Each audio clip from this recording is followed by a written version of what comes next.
नमस्कार मित्रांनो, स्वागत आहे तुमचं एका नव्या व्हिडिओमध्ये। खूप दिवस झालं मित्रांनो आपला व्हिडिओ आला नाही। थोडंसं कामामुळे आपले व्हिडिओ थोडं लेट येत आहेत, पण लवकरच नव्या दमानं आणि नव्या जोमानं आपले व्हिडिओ लवकरात लवकर आपल्या चॅनलवरती येणार आहेत आणि पहिल्यापेक्षा दर्जेदार व्हिडिओ आपण आपल्यासमोर आणण्याचा प्रयत्न करणार आहेत मित्रांनो। तर मित्रांनो मित्रांनो ही पाहू शकता मी कशापाशी आहे सध्या। हे पाहू शकता, ही आहे लिंबाचं झाड मित्रांनो। लिंबू आपले खायची जी लिंबू आहेत त्याचं झाड आहे आणि ह्या झाडाला मित्रांनो कमीत कमी 4 ते 5 वर्ष झालं। ह्याची उंची पण वाढत नाही आणि ह्याला लिंब पण लागत नाही। तर काय केल्याच्या नंतर याची उंची वाढेल आणि याला लिंब लागतील तर प्लीज कमेंट करून सांगा मित्रांनो।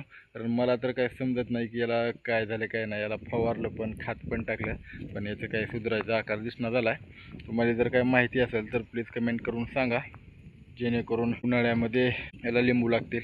तर मित्रांनो हे जे तुम्ही माझ्या पाठीमागं बघत आहात, हे जे तुम्हाला दिसत आहे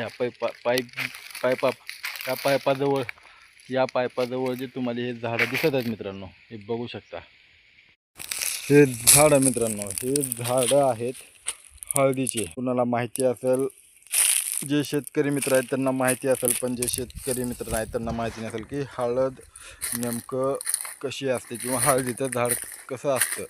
हे दाखवण्यासाठी हे तुम्हाला दाखवतो मी एक झाड उकरून ह्याला हळद कशी निघते ती हे बघू शकता।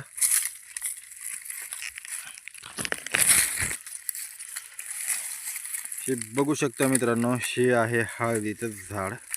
हे बघू शकता मित्रांनो, हे बघू शकता। याला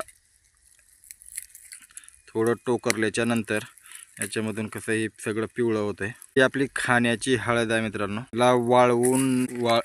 याला वाळवल्यानंतर याच्यावर प्रक्रिया करून आपल्याला खाण्यासाठी हळद मिळते। ही होतं हळदीचं झाड। ठीक आहे मित्रांनो, भेटूयात नेक्स्ट व्हिडिओमध्ये। लवकरच आपल्या चॅनलवरती नवनवीन व्हिडिओ येणार आहेत मित्रांनो। जर चॅनलवरती कुणी नवीन असाल तर प्लीज सबस्क्राईब करा। ठीक आहे मित्रांनो, भेटूयात नेक्स्ट व्हिडिओमध्ये। तोपर्यंत जय हिंद, जय महाराष्ट्र, हर हर महादेव।